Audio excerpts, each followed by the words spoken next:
uyena usengifuthe nge-pepper sprayer ekhaya lami. Uyangixosha ekhaya lami usibari wami. Uhlangene nosisi wami naba bangifutha nge-pepper sprayer. Ngoba ngingenawo umuntu ozongimela, nangu usisi wami omncane lo ongangifuni. Yes, nangu ngifutha nge-pepper sprayer. Khohlwa ngeke izingene. Khohlwa ukufutha nge-pepper sprayer bafethu, ifoni yami niyibona nje. Ya ngizonigalela ku-TikTok bafethu nibone nje ukuthi umuntu uphila kanjani, kabuhlungu kanjani uma engasebenzi, yabo. Impilo yokungasebenzi le.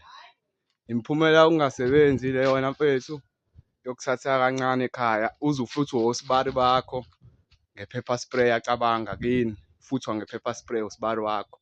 Yes, umuntu olala nosisi wakho bafethu. Nake nayizwaphi lonto. Kodwa-ke ayikho inkinga bafethu. Ya ngizobe ngini-update kubiza iforum manje. Kwabizwa nomnini womuzi okuwuyena ubaba wala ekhaya owayexoshiwe vele ekuqaleni ukuze kungenele usibari. Ya so bafethu nayi video ngizoniqhubekela uyezulo umnini womuzi.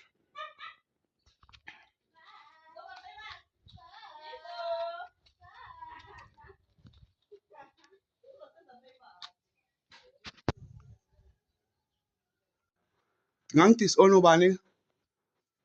Khuluma phela. Angidis-ono ba phela, khuluma phela. Kwaphela wena iyona le moto abahamba ngayo. Nayila.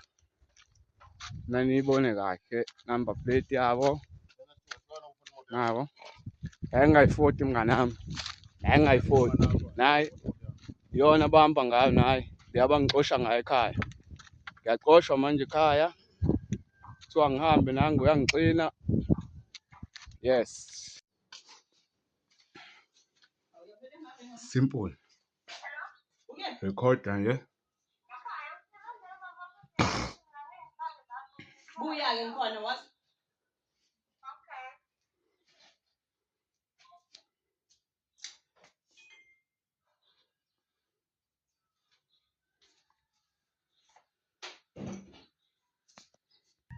Afethu asike le story engangintshela ngaso usibalo wami lo enimbonayo la.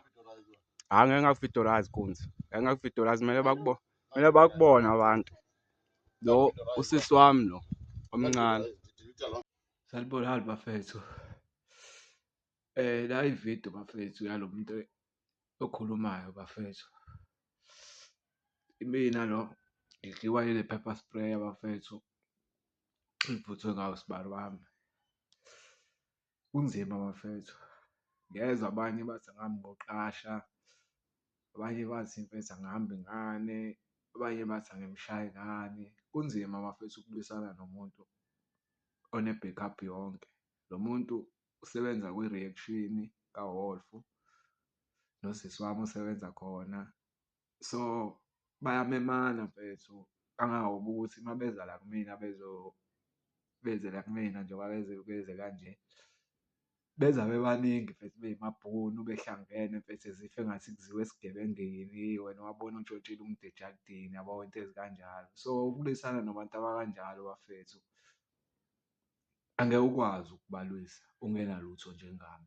Kungcono ukuthi mhlampe nginotho or kunomuntu mhlampe ongibhekhaphayo. Mhlampe-ke besingazama ukubalwisa kodwa manje ayi kunzima bafethu. But ngiyabonga ngothando eningipha lona bafethu ne-support. Unjani bafethu? Ngithi ake ngilungise le ndaba yalabantu abalibele bekhomenta la belibele bekhuluma ngendaba ye-past yami bafethu.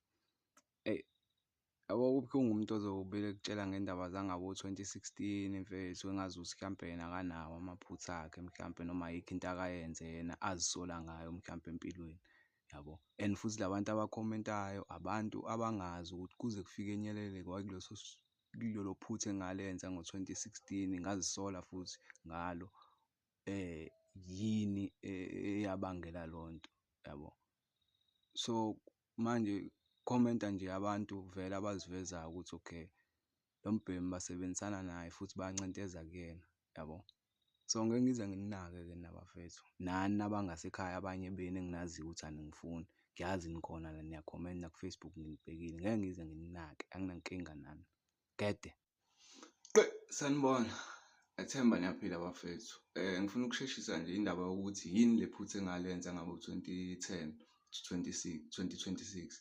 Kwake kwenzeka bafethu ngabhema ama-drugs, ngawayeka futhi ngomusa nje kaNkulunkulu. Ngazitholelwa isi-aramu nje bafethu emgaqweni, yabo. Esasizihambela nje naso mfethu, sangisiza kwa-right mfethu, sangikhenga, sangibuyisela ekhaya kwa-grand, yabo leyo nto leyo. So abanye abantu abaningi ngiyabona ukuthi basebenzisa leyo nto leyo, nala kuma-comment ngiyabona nako-Facebook, yabo, as if engazuthi mhlampe mina ngiyiqalile lento. Umbuzo wami-ke kuwena omkhulumelayo, ngoba awazi lutho, ungavuma wena umjida ayobhebhela intombazane endlini ekushisela kuyona impepho kini njengoba ekhipitile?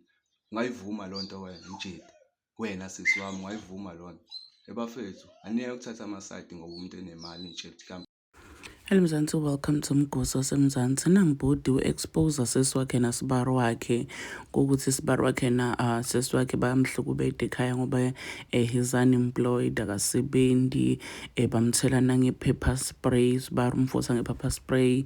Njengoba simbonile uyasho ukuthi yongele namtheleli yokuthi akasebenzi ekhaya bamhlukubeza. Sibari wakhe nasesi wakhe achawana endlini la abantu abazala la kubaswa khona impepho. Uthi wena ungakuvuma yini lokho ekhaya kini? Uthi the way bamphilisa kabuhlungu ngakhona bayamgcilada. So he's exposing them, exposing lo sisi sibonela sikhomba ngisho nemoto yasibari. Uthi ungavuma wona yini esibarende lokho ekhaya kini, akugqilada kuhlokobede sibari ekhaya kini? There were people who were bringing up ipast yakhe lo bhodi ukuthi bayamadi ukuthi uphila mpiloni. Oke waphila mpiloni, washo ukuthi velukile wabhema dzakamiva, wahlala etitradini, but wabona silempilo leyo ayikho right, washintsha, and he's a better person now. But there are people labasoloku babambelele ku-past yakhe, but we know ukuthi there are two sides to every story. Right now asikaliva liside laseswakhe, liside lesilivako kuphela lakhe lo bhudi. Do comment your thoughts down on the comment section. Don't forget to hit the notification bell. I'll see you on the next one. I'm signing out. Goodbye.